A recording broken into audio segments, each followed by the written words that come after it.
Então, pessoal, no vídeo de hoje, né, a gente vai fazer uma primeira estrutura têncil aqui do canal, utilizando o Canguru, e a gente vai se inspirar numa obra do Frei Otto para fazer isso. A gente não vai fazer a obra exatamente da mesma forma que está lá, muito por uma questão de que isso levaria muito tempo, né, para ajustar todos os detalhes, mas a gente vai se inspirar na forma para fazer essa cobertura, beleza? Então, vamos lá.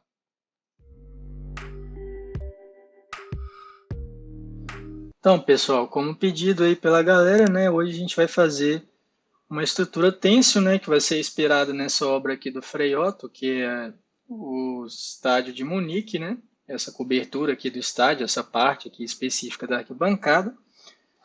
E então é isso, né, vamos lá para o Grasshopper, a gente vai utilizar o Kangaroo 2, né, que vem por default no Rhino 6.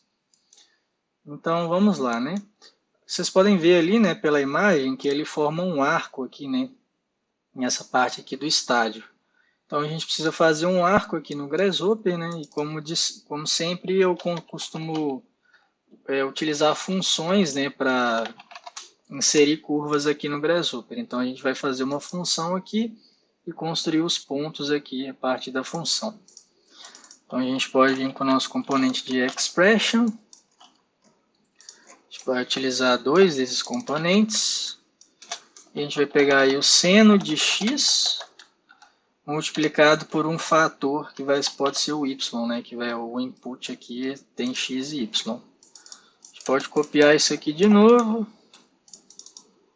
A gente vai utilizar o cosseno, né? Isso é porque para fazer um círculo a gente utiliza seno e cosseno de um range que varia de 0 até 2π. Então a gente vai utilizar essa mesma estratégia aqui, né? A gente pode conectar isso aqui no x e no y. O nosso y aqui vai ser o fator de multiplicação. E aí a gente pode conectar aqui um range, que vão ser de valores que variam de 0 até 2π para um círculo. E aí, para um arco, né, a gente pode utilizar um valor menor do que π. Né? Então, a gente coloca π aqui. E um multiplicador aí que vai de 0 até 1. Que a gente quer um arco e não um círculo. A gente pode colocar aqui. Bom, aqui está dando x, aqui o y. Vou colocar um valor aqui que é o fator de escala. Podem ver que ele está aumentando e diminuindo aqui. Pode colocar o nosso arco um pouco maior, né? Acho que 0,8 tá bom. Podemos mover isso aqui para cá. E agora a gente precisa fazer os pontos, né? Os pontos restantes que a gente vai utilizar para construir a nossa malha, né? Como eu já falei aqui várias vezes. Aliás, acho que uma vez só, na verdade. O Canguru trabalha com malhas, tá, pessoal? Então, a gente pode dar um array, né, um array de pontos aqui, que vão ser os pontos restantes da nossa malha. E aí a gente poderia colocar aqui, né, só que a gente precisa desse vetor aqui, que é a direção em que esses pontos vão fazer esse array linear aí. Então, a gente precisa encontrar esse vetor. E para encontrar esse vetor, a gente pode dar um interpolate aqui, que a gente vai fazer uma jogada aqui para conseguir esse vetor, né? Então a gente pode pegar um curve closest point. E aí, né, galera, esse componente aqui vai dar para a gente esse fator t aqui, que vai ser importante para a gente colocar como input de outro componente, que vai nos dar a tangente, né, tangente a essa curva aqui, né, um ponto que tem uma tangente a essa curva. Então a gente pode colocar aqui, a gente pode dar um evaluate aqui. E aqui ele dá o t, né, o parâmetro t da nossa curva. A gente pode conectar aqui, conectar a nossa curva aqui. E aí a gente quer essa tangente, né? Então a gente pode mostrar aqui para vocês rapidamente do que é, né? Display vector. A gente pode colocar aqui como vetor, aqui como ponto inicial. Então aqui ele dá um vetor tangente a essa curva nesse ponto específico, né? E aí a gente precisa rotacionar esse ponto para que ele fique, esse vetor, para que ele fique perpendicular, né? Então a gente pode dar uma rotação de 90 graus, pode dar um rotate aqui com esse componente de rotacionar vetores. Ele precisa de um eixo, né, que é para rotacionar. A gente pode rotacionar ele no eixo Z, só que a gente precisa de uma origem para o nosso eixo, o eixo Z, então a gente pode pegar esses pontos como origem, conectar ao nosso eixo. Os vetores vão ser as tangentes e o ângulo vai ser esse. Só que por default o Grasshopper rotaciona em radianos, então a gente precisa vir cá, clicar em degrees, que é o mesmo que graus. Então a gente pode conectar aqui já, né, os nossos vetores e o nosso ponto aqui. Pode ser aqui também, né, na verdade, né? E aí, né, agora ele está por algum motivo dando para dentro, né, esses valores. O ideal é que isso fosse para fora, né? Só que antes a gente quer controlar, né, esse fator de escala aqui do vetor, né, essa distância que está dando de um ponto para o outro. Então a gente pode usar um componente de amplitude, que é para escalar o nosso vetor por uma amplitude específica. Pode dar um valor aqui de 0 até 2, mais ou menos. Conectar aqui e a gente vai dar um unitize vector aqui, que é para tornar o nosso vetor igual a 1, né? E aí a gente escala por esse fator aqui. E aí vocês podem ver que ele está indo para o centro, né? E o que a gente quer é justamente que ele vá para fora. Então a gente pode colocar um negativo aqui, que é para inverter o sinal do vetor, né? E aí agora ele já está para o lado que a gente quer. Bom, agora a gente precisa construir a nossa malha, então a gente pode pegar um mesh from points, pede os nossos pontos, a gente pode dar um flatten aqui para que todos fiquem na mesma lista, que a lista está dividida nesses branches aqui. E aí agora, né, a gente precisa dos pontos da direção U, e aí os pontos na direção U vão ser equivalentes aos pontos aqui nesse domínio, né, esses valores nesse domínio. Então a gente pode colocar aqui um number slider de 0 até 50, conectar aqui, pegar o controle disso aqui e colocar lá no fator 1, só que vai ser esse fator mais 1. Então a gente pode vir aqui em expression, x mais 1, e agora aqui no V, né, a gente pode pegar a quantidade desse array aqui. Então a gente pode colocar aqui e conectar aqui. E aí ele já dá para a gente nossa malha, né? A gente pode apagar isso aqui. E aí, pessoal, eu acabei esquecendo, né? Vou pôr o nosso bifocals aqui, que é para vocês visualizarem quais componentes eu estou pegando. E como eu não tinha pego ele antes, né? Eu vou mostrar aqui para vocês visualizarem, caso queiram fazer. E essa parte aqui também. E aí vocês podem pausar o vídeo e dar uma olhada aí, beleza? Pronto, né? Então agora vamos continuar aqui, que é a parte mais complicada, que é utilizando o Kangaroo, né? Então agora a gente pode pegar o nosso solver aqui do Kangaroo. E a gente precisa fazer âncoras, né? Pontos de ancoragem que vão servir para esticar a nossa malha aqui, né? Que vai servir para fazer aquela estrutura têncil lá. Então a gente precisa de pontos que vão para cima para fazer os pontos que estão puxando para cima da malha e pontos que fiquem para baixo aqui nesses lugares aqui, né? E aí, né, para a gente conseguir esses pontos que vão para baixo, a gente pode pegar um mesh edges, conectar aqui. E aqui, ó, ele dá para a gente, nesse primeiro item aqui, os naked edges, que são os edges da borda, né? Essas linhas da borda aqui da malha. Vocês vão ver aqui, ó. É isso aqui, ó. Beleza? Agora a gente pode dar um join, que é para a gente pegar os pontos depois, vou mostrar aqui mais ou menos, a gente pode colocar um componente de discontinuity. E aqui, ó, vocês vão ver que ele está dando para a gente 58, e se a gente conectar aqui, ele vai estar dando 148, né? Isso aqui é justamente porque eu não quis pegar os pontos que estão aqui, ó, que não vão ser necessários esses pontos como ancoragem da nossa estrutura tensor, né? E aí a gente vai agora deletar alguns pontos desse aqui, justamente porque aqui tem muitos pontos, né? E aí a gente pode utilizar um callPatterner, que é basicamente deletar de acordo com um padrão específico de true ou false.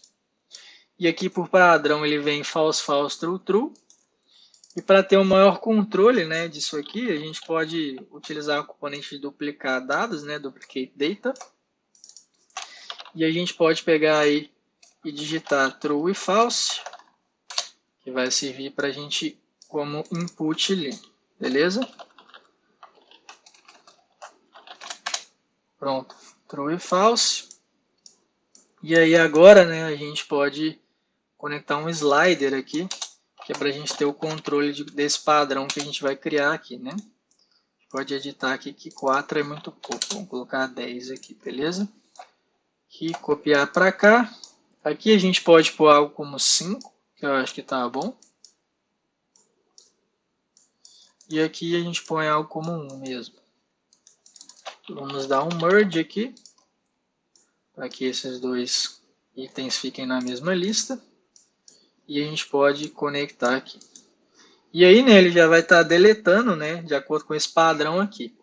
E agora eu quero que vocês reparem o seguinte, né, vocês vão ver que ele deletou também, né, esses da borda aqui. E esses da borda, eles são especialmente importantes para que a nossa estrutura fique correta, né.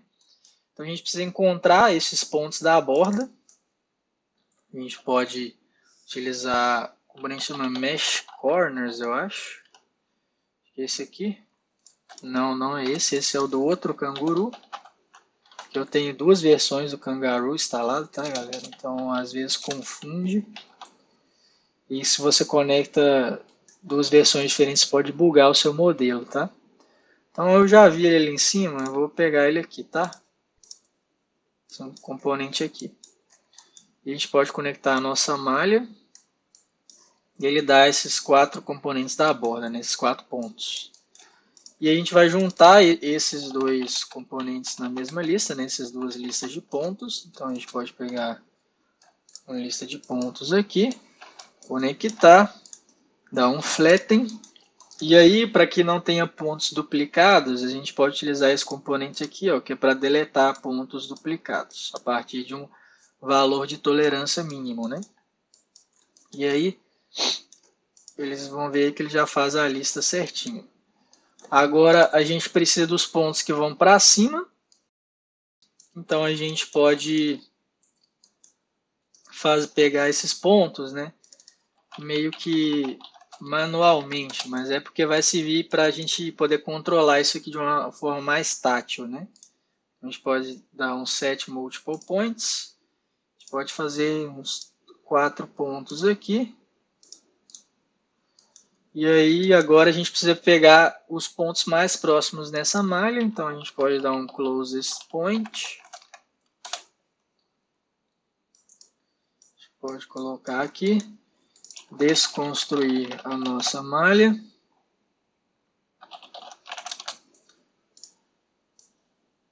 E aí conectar os pontos aqui no nosso cloud para achar os pontos. E aí ele já vai dar alguns pontos. E a gente precisa, só para garantir que nada vai dar errado, a gente pode pegar um list item, conectar essa lista aqui, que é para a gente achar os nossos pontos, e os itens que ele achou a gente conecta aqui, tá? Isso aqui é só para evitar que aconteçam bugs, né? Dá para conectar isso aqui direto no componente lá, que também pode dar certo. Geralmente vai dar certo. Então a gente pode dar um merge aqui em todas as forças que a gente vai colocar. Vão ser, acho que, 4 forças. Como sempre, né, no Canguru, a gente vai ter que utilizar o componente de show aqui, né, que é tipo um preview, né, da nossa malha.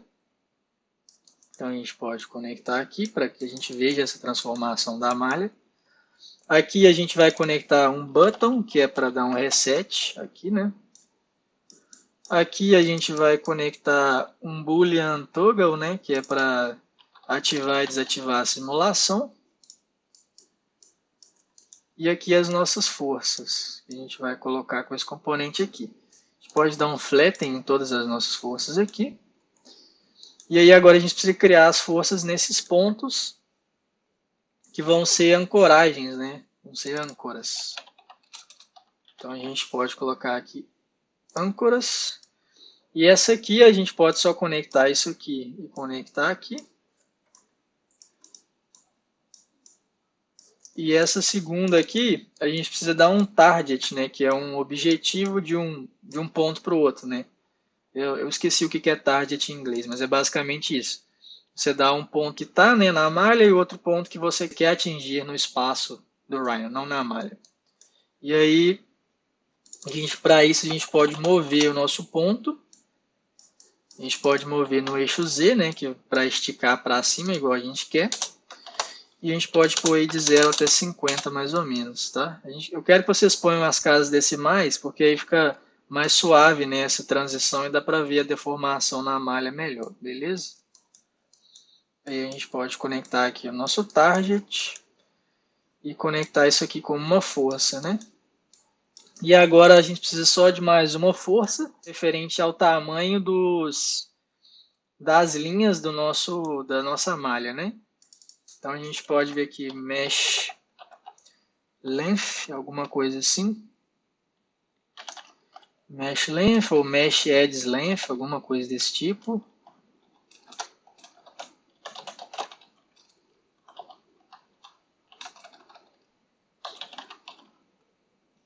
Tá, eu não estou achando o componente aqui, então eu vou procurar aqui nos componentes de malha mesmo. Tá. Ok. Goes online, talvez. Tá. Aqui, ó. Edge lengths, que é esse componente aqui, beleza? Então a gente pode conectar a nossa malha aqui. E esse componente que ele faz é justamente tentar manter um certo tamanho, né, das linhas da nossa malha. A gente pode colocar de 0 até 1, conectar aqui e conectar aqui. E aí agora já vai estar pronta a nossa simulação. A gente pode deixar isso aqui em fator 0 mesmo, para caso você não queira que tenha esse contraste de força, aí a deformação vai ser maior. Então a gente pode dar um true aqui e ele já faz uma estrutura têncil aí, né? Vocês podem ver que se a gente mudar esse parâmetro aqui, ó, ele vai ficar mais uniforme, né? A deformação vai ficar menos evidente. A gente pode apagar aqui para a gente possa ver só a nossa deformação aqui. Tá vendo? E aí vocês podem brincar, né, com esses parâmetros. E como eu falei aqui antes, né, vocês virem aqui em Preview, vocês podem mexer esses pontos e vão obter diferentes resultados aí na nossa malha, beleza? E agora, né, só para completar, existe mais uma coisa que vocês podem fazer, só que vocês precisam de um plugin específico que eu acredito que nem todos vocês vão ter, mas eu vou colocar aí o link na descrição. O plugin é este daqui, eu cliquei no W errado, é este daqui, que é o Wavebird, que é um plugin muito conhecido. E aí, antes desse processo todo aqui que a gente fez, a gente poderia adicionar subdivisões dessa malha para que ficasse mais precisa, né, a nossa simulação, a malha fique mais suave. Então a gente pode adicionar esse componente aqui que chama Wavebird Catmull-Clark Subdivision. Isso aqui basicamente vai aumentar, né, a quantidade de linhas e pontos na nossa malha, fazendo uma subdivisão. Só que vocês têm que tomar muito cuidado com isso, porque ele cresce exponencialmente a processamento, né? Porque você vai ter que, por exemplo, digamos, 100 linhas, aí ele vai multiplicar esse valor duas vezes, né? Vai para 200. E quanto mais você aumentar, ele vai multiplicando várias e várias vezes. Então, tomem muito cuidado com a utilização desse componente aqui. Então, a gente vai pôr só uma subdivisão, né? Subdivisão de level 1. E a gente vai conectar os outros componentes restantes aqui. Ó. Mas primeiro vamos conectar isso aqui. Aqui, ó, Ctrl Shift. Vem para cá. E conectamos aqui. E aí, ó, agora vocês vão ver que a nossa malha ela já está muito mais precisa, muito mais suave nessa transição. E para visualizar melhor, a gente pode vir cá ó, nos outputs e a gente pode pegar aqui um componente de mesh e colocar aqui. Ele vai ficar vermelho, tá, galera? Mas é porque ele está dando output tanto de linhas quanto da nossa malha. Aí esse componente vai meio que fazer um filtro, né, do que é cada coisa. Então a gente pode vir para cá, vocês vão ver que ele já fica verdinho. Só que se eu não me engano, a nossa lista ela fica toda cheia de itens vazios, né? Então uma coisa que você pode fazer também é dar um clean tree.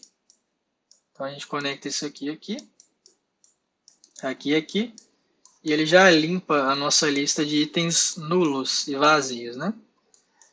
Então é isso aí, tá aqui a nossa estrutura. E aí aqui agora também, né, como a gente fez a subdivisão, a gente poderia aumentar isso aqui, diminuir a quantidade de pontos de âncora, né? Porque antes ele estava deletando por um fator de 4, só que aí a gente era de 5, né? Mas só que aí a gente dobrou a quantidade de pontos. Então a gente pode aumentar isso aqui para 8 ou para 10, por exemplo. Deixa eu colocar aqui. E aí basicamente é isso, né? Vocês têm que ir testando aí para ver qual que atinge o melhor resultado, né? E aí também vocês poderiam colocar aqui, ó, quantos pontos quiser, tá? Esse ponto que eu coloquei, essa quantidade aqui é totalmente arbitrária. Eu coloquei só porque eu achei que ia ficar legal. E basicamente é isso, tá, pessoal? Então aqui agora, pessoal, eu só resolvi acrescentar mais uma parte no vídeo, né? Porque a galera costuma pedir muito para como levar essas coisas que a gente faz no Grasshopper para o ArchiCAD, para outros programas BIM, né? Então a gente vai fazer aqui rapidamente como levar isso aqui para o ArchiCAD. Então eu já abri aqui o meu ArchiCAD aqui. A gente pode vir aqui a arquivo, interoperabilidade, Grasshopper Connection, Start Connection. Voltar aqui para o Grasshopper. E aí ele já está, vamos ver se ele já está conectado aqui, né? Connect Document to ArchiCAD. E a gente pode ver que já está conectado. E aí agora a gente pode utilizar a geometria Morph para levar isso aqui para o ArchiCAD. Eu não gosto muito de usar Morph, galera, mas nesse caso vai ser o ideal, né? Porque ele não vai poluir o nosso modelo. Ele vai levar isso aqui tudo como um elemento só que como um elemento Morph. Então, para nesse caso que vai ser o ideal, tá?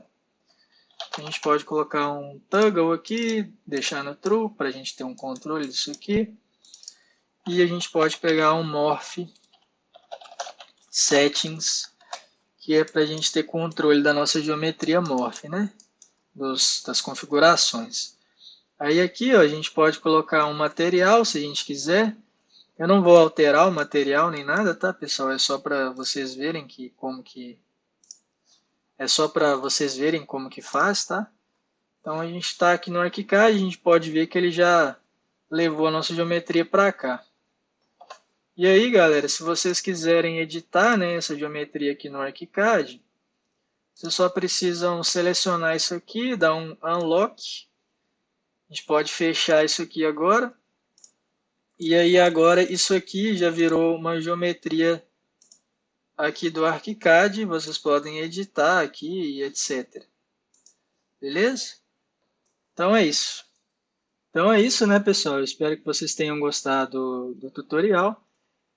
Se você gostou desse vídeo, clica em gostei aí, que é muito importante para ajudar a espalhar esse vídeo aí pelo Brasil e o canal e o Grasshopper. E se inscreve no canal, ativa o sininho e até o próximo vídeo.